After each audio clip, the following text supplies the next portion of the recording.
Hey, what's up, everybody? This is Charles Sabansi. I want to welcome you guys to another episode of the Dreamerspro Show, where we cover everything from sports, hot topics, classic debates, entertainment, and we give you guys the first perspective on things and how we see them. And today we got a pretty interesting show for you guys that we definitely want to get into. But before we get into it, please make sure you like the video and subscribe to the channel. Now, I want to talk a little bit about some comments that I heard Jay Williams say this morning on, Keyshawn, Max, and Jay. I forgot the name of their show. It was a morning show on ESPN. Really good one. So they were talking about a range of things, but then they got to the point where they were talking about Kawhi Leonard. Now, actually, before producing this show, we just actually found out via Sham Karania of The Athletic that Kawhi Leonard actually suffered a torn meniscus in his right knee, and therefore he was unable to return. I did some quick research, and I saw that that injury usually takes about 6 to 8 weeks to recover from. So there was no real way for Kawhi Leonard to actually come back and play in these games if he was unhealthy. So I just wanted to put that information out there.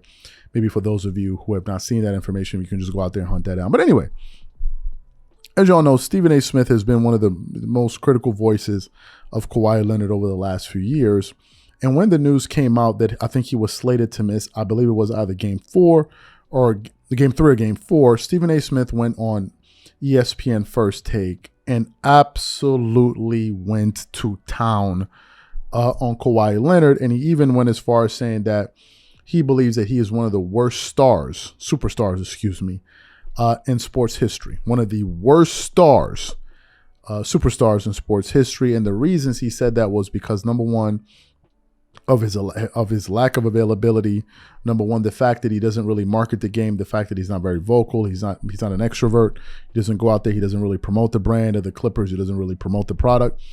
He feels like whatever team that's left for Kawhi Leonard is kind of pretty much being held ransom. You know, those were his general sentiments. Like, you know, he's just not the type of star that you want to have. And he also expressed how difficult it must be for Ty Lue to coach a team that is led by Kawhi Leonard. So those were his general statements. We then found out after that Kawhi Leonard had a very, very serious personal issue regarding one of his family members, which I will not be touching on this channel because we're not going to go that far. That's personal business. But he had that was actually occurring during the playoffs. So this morning was listening to Jay Williams, and him and Max were kind of going back and forth about the Clippers, basically saying that they felt that this team would have been excellent and really probably been the best team in the playoffs had Kawhi Leonard been healthy. And while Jay Williams was speaking, he kind of segued off and he said, and this is one of the reasons why I cannot wait to go on First Take to go at Stephen A. Smith. So what we want to do is we're going to play exactly what Jay Williams had to say here in regard to his thoughts about what Stephen A. Smith had to say about Kawhi Leonard on live air. Then we're going to come back and react to his comments. Take a listen to what Jay Williams had to say here. They looked pretty damn good when they got knocked out of the bubble, and then the Lakers beat the team that had just beaten them. But it is astounding how good they are with Ty Lue and the depth that they have. And guys, as Jay, you mentioned, Mann and Powell and all these guys, and now Westbrook, if he sticks, that they can compete with anybody, compete at least, without their two best players. And for those who would question Kawhi, Kawhi's brittle and this and that, you think Kawhi wouldn't want to play in this series? Kawhi was so good in the first 2 games that it became like accepted knowledge that, well, he's the best player in the series. He's a bad matchup for KD. He's actually, we thought this would be about KD. It's really about Kawhi. You think that dude doesn't want to continue to play? But see, that's why I went at Stephen A. Smith, and I'm going to go at him again tomorrow when I go on First Take about the worst superstar thing, right? Because I think there are ways you can say things about certain players. Like, Kawhi is not choosing to sit out of games. Now, what I do have an issue with is how he communicates when he's able to go or not. And this has been a theme with him for a while. Even though it was 24 games he played with the Raptors in the playoffs, he played through injuries. But you even heard Fred VanVleet talk about, they didn't know whether Kawhi was able to go until sometimes day of games. So how is he supposed to communicate, Jay? Well, I think there's a deeper conversation around Kawhi, Key, that maybe it's the time to have it, Key. Everybody acts that leaders are supposed to be the same. Leaders are supposed to be the LeBron Jameses or the Michael Jordans, and we compare ways. That, right? Kawhi watched his father get murdered at 16 years old. Think about that, Key. He watched his father get murdered at 16 years old. Game 4 against the Phoenix Suns, his sister just got sentenced to life in prison for murder. He's been through it. Yeah. So there's been a lot of, we heard Paul George talk about a lot of the mental challenges that came along with the bubble. If that's within the bubble, think about what Kawhi has been around his entire life. Not everybody overcomes that key with being like boisterous, right? Like it's almost like Kawhi is held at fault for what he doesn't say because their communication challenges, but also teams allow him to do certain things. The Clippers allowed him to live in San Diego and fly back and forth.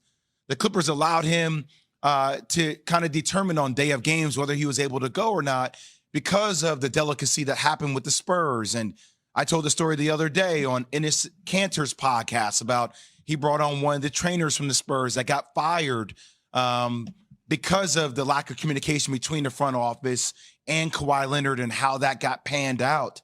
Now, so there's all these challenges, but the Clippers also understood what that was when they brought him to the table. It's not like there wasn't a history of lack of communication with front office and teams and Kawhi. They knew what that was, but they gambled on that. They took that bet. So I think you're not finding out something that you didn't know beforehand about Kawhi.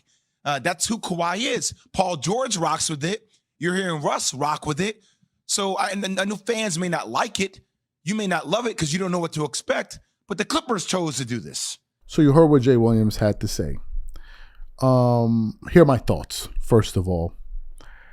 I think that Stephen A. Smith said some things that were correct about Kawhi Leonard from an optics standpoint, but I think he went a little bit too far.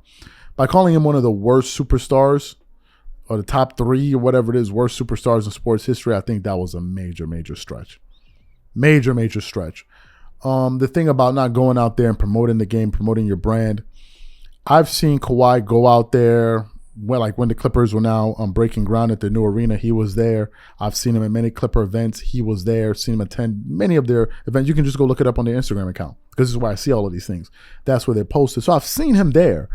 And I don't see any other players going above and beyond what their respective organizations require them to do. The only person I see that really champions a particular team is Magic Johnson.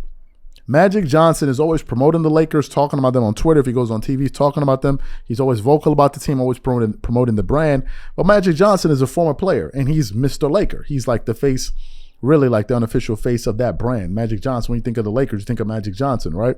So Magic Johnson is the only person that I've seen do that, really.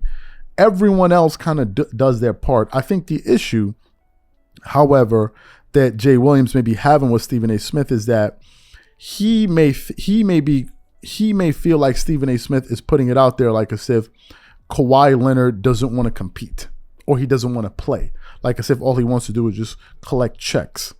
And he, I believe, is saying that you're not looking at this thing from a nuanced enough position. You're talking on a very superficial level that in a way that may get a lot of clicks, that may get a lot of attention, but may not necessarily be true. Because when you sit back and really look at the situation closely, you'll understand that maybe there are other things at play that we may not be privy to. For example, Stephen A. Smith came out, I think a day or two later, and came on TV and he said, I did not know that Kawhi Leonard was going through such a personal matter with his family, and I didn't know that. I didn't know that he was going through those type of personal challenges. He said that. He said he wasn't privy to that information. So I'll be very, very interested to see what this exchange will be like tomorrow when he goes on the show, because I know if I know one thing about Jay Williams, he's going to keep it a buck and say exactly what he thinks. And if it has to get uncomfortable in that studio, that's just going to be the case. And I've seen that happen on more than one occasion. So these are my thoughts and opinions. What I want to know from you guys, what do you think about what Jay Williams had to say? What do you think about my analysis? And ultimately, how do you think this thing plays out when he goes on ESPN First Take? Whatever you guys think, leave your thoughts in the comment section and we catch you on the next show.